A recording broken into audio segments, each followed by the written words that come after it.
السلام عليكم ورحمة الله وبركاته، حبايب قلبي، عاملين ايه؟ يا رب تكونوا بخير. اللهم صل وسلم وبارك عليك يا حبيبي يا رسول الله. ألا بذكر الله تطمئن القلوب. عاملين ايه يا حبايب قلبي؟ يا رب تكونوا بخير وفي أحسن حال وصحة وهنا وسعادة يا رب، ويجعل قلوبكم كلها عامرة بالحب والإيمان إن شاء الله بإذن الله. وجمعة مباركة عليكم. النهاردة طبعا الجمعة، أنا بسجل النهاردة الجمعة إن شاء الله بإذن الله. هنعمل النهاردة كده طريقة بطاطس بالفراخ بس طريقة مختلفة. خليكم معايا لاخر الفيديو ان شاء الله وايه وتشوفوا النتيجة. لا حول ولا قوة الا بالله. اللهم صل وسلم على سيدنا محمد. حبايب قلبي، لو اول مرة تشوفوني في القناة، انا القناة بتاعي محتوى طبخ او ترويق او الكلام دوت. يا ريت يا حبايب قلبي تشتركوا لي في القناة فضلا وليس امرا، وتفعلوا زر الجرس عشان ان شاء الله باذن الله يوصلكوا كل جديد مني. وان شاء الله العيلة تبقى العيلة تكبر كده، والقناة بتاعتي تكبر بيكم ان شاء الله. وربنا يا رب يجعلكم سبب في الرزق بتاعي، وربنا يكبر بخاطركم جبرا يتعجب له أهل السماوات والأرض. هنا بقى يا حبايب قلبي، أنا ايه، جبت البطاطس قطعتها حتت صغيرة زي ما انتم شايفين كده، مع طماطمتين كده. الطماطم اللي انت عايزاها، بس يفضل ان انت تقطعي حتت صغيرة. مع قرن شطة بقى حراق، مع بصلية كبيرة كده، كل ده بيتقطع كده صغير. وايه، وتقلبي كله مع بعضه، وتحطي بقى التوابل اللي عندك متاحة عندك كلها، اللي انت عايزة تحطيه عادي مفيش اي مشكلة. هنا انا حطيت اصلا في التوابل، حطيت شوية فلفل، شوية اللي هي السبع توابل، حطيت دقة اللي هي عبارة عن كمون وملح وايه وشط. ماشي. انا هنا بقى بقطع الشطة الخضراء زي ما انتم شايفين، وهقطع البصلاية وهقلب كل الكمية دي كده مع بعضها زي ما انتوا شايفين كده يا حبايب قلبي. البصل عايزه تقطعيه طرنشات ماشي، عايزه تقطعيه حتت صغيره ماشي، اللي انت عايزاه. ماشي كده بقى. أنا ايه، هي البصله التانية دي هاخد منها صل على محمد. عليه افضل الصلاه والسلام. هاخد منها حته صغيره كده كمان، لان البصل فيها بيخليها بيديها طعم يعني، وبتبقى طعمها جميل. اذكروا الله كده يا حبايب قلبي، الا بذكر الله تطمئن القلوب، وحدوا الله لا اله الا الله. هنا بقى انا حطيت شويه دقه كده صغيرين، ما كترش، عشان ايه، هاخد شويه شوربه طبعا بيبقى عليها ملح، احطها على ايه، على البطاطس. هنا بقى حطيت شويه فلفل اسمر زي ما قلت لكم، وشويه توابل. وطبعا غاسلين ايدينا كويس. هنقلب كل الحاجات دي كلها كده مع بعضها. وانا كده حاطه بردك الفراخ ايه، هتاخد غلوتين كده وايه، وهقوم حطها على البطاطس بردك، البطاطس تبقى خدت غلوه كده ولا حاجه. لا حول ولا قوة الا بالله. انا هنقل بقى الفراخ دلوقتي على العين الصغيرة دي، وايه، واحط البطاطس على العين الكبيرة زي ما انتم شايفين كده. هخليها بس تسخن جامد، وبعد كده ايه، هاخد شوية شوربة من الشوربة اللي في الحلة ديت، وايه، واخليها تستوي شوية. بقى كده انقل الفراخ ايه، على وش الصينية زي ما انتم شايفين كده. جربوا الطريقة دي والله جميلة جدا ومختلفة، وهتعجبك والله. مع شوية رز بقى كده محمرين، شوية مكرونة اسباجيتي اللي انت عايزاه. هنا بقى انا هنزل بالفراخ بقى في الصينية. هتكمل السوا بتاعتها هي كده ايه يعني، مستوية نص سوا. هخليها بقى تكمل السوا بتاعها ايه مع البطاطس زي ما انتوا شايفين كده. هي مش هتاخد معاكي اصلا يعني ربع ساعة بالظبط، وهتدخلها الفرن على طول.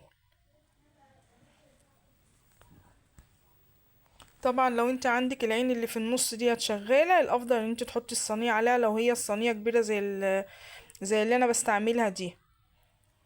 يعني اما تحط كده في النص كده يعني هتستوي معاكي كويس. انما انا كمان العين دي مش شغالة عندي، فانا اضطريت ان انا احطها على ايه، على عين دي.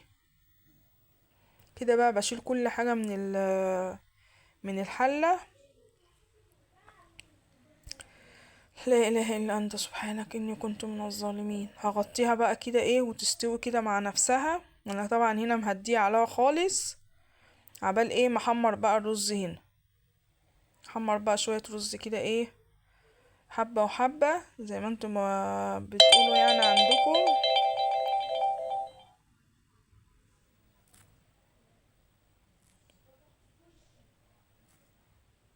طبعا الزيت سخن جامد، واقوم بقى مفضيه الرز. احمر طبعا الحبة الاولانيين، والحبة التانيين بحطهم اشوحهم، بعد كده ازيده شوربة بقى. زي ما انتوا عارفين كلكم، وكلكم طبعا شطار وبتعرفوا تعملوا كل حاجة، بس لو حد عنده فكرة بيقولها للتاني. صلوا على النبي يا حبايب قلبي، واذكروا الله، الا بذكر الله تطمئن القلوب.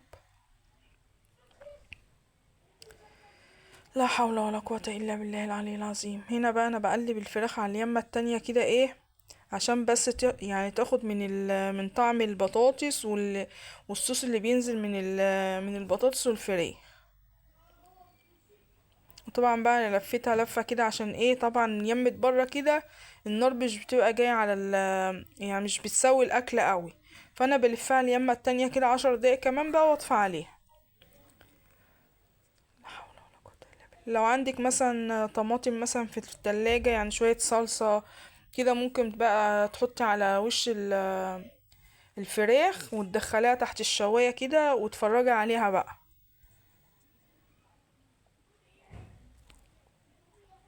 هنا بقى الرز قرب يعني يتحمر اهوت. انا كده بقى غاسله شويه تانيين. تمام.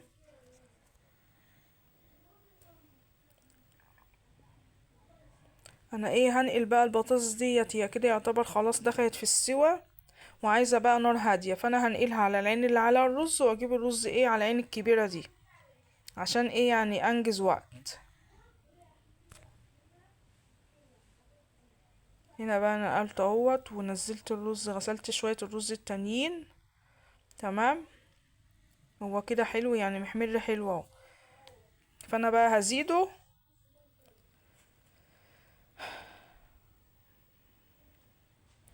بقى كده يا حبايب قلب اهو، بالشوربة بقى، بمكعبات، لو عندك اي حاجة اللي انت عايزاه. صل على محمد عليه افضل الصلاة والسلام.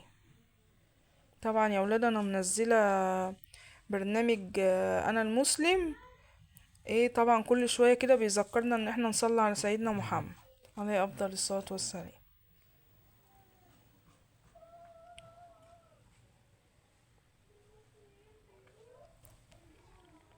اذكروا الله يا حبايب قلب، الا بذكر الله تطمئن القلوب.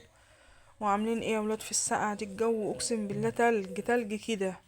ربنا يا رب يسترها كده وما تمطرش، بس عشان لما بتمطر هنا عندنا في البلد والله بتوقف الحال خالص، توقف حال الناس يعني اللي بتبقى خارجة على اكل عيشها الصبح، لان احنا بلدنا ارياف مش اسفلت ولا كده، يعني لما بتمطر عندنا بتبهدل الدنيا بجد. وكمان ما عندناش مجاري، فالدنيا بتبقى مبهدلة خالص. فربنا يا رب يسترها ويعدي الشتا كده على خير علينا وعلى أمة محمد أجمعين. هنا بقى الإضاءة كل شوية تطفي، مش عارفة ايه المشكلة. هنا بقى كان عندي شوية كده صلصة باقيين من المحشي، كنت عاملة محشي يعني وباقي شوية صلصة كده، قلت اعوز وش الفراخ وادخلها تاخد لون كده تحت الشواية، واطفى عليها. هي كده استوت خالص اهي، بسم الله ما شاء الله، بألف هنا وشفا على اللي هياكله. كده بعوزها كلها كده صلصة.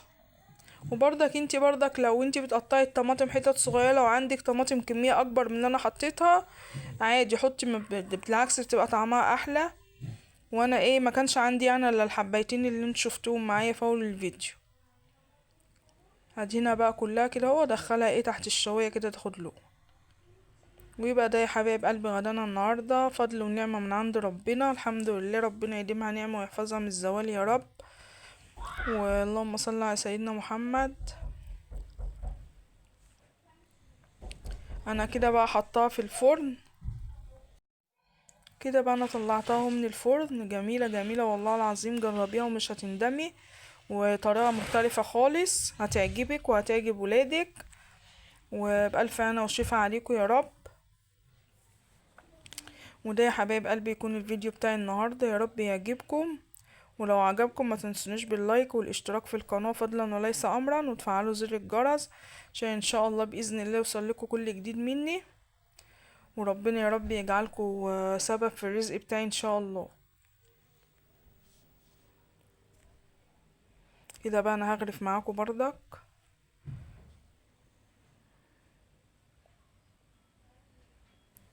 لو عجبكم الفيديو يا حبايب قلبي ما تنسوش تقولوا لي رايكم في التعليقات. كده الفيديو بتاعي يا حبايب قلبي النهارده اهو، وشويه لفت كده ومخلل شويه حلوين. متنسوش تدعولي دعوه حلوه يا حبايب قلبي.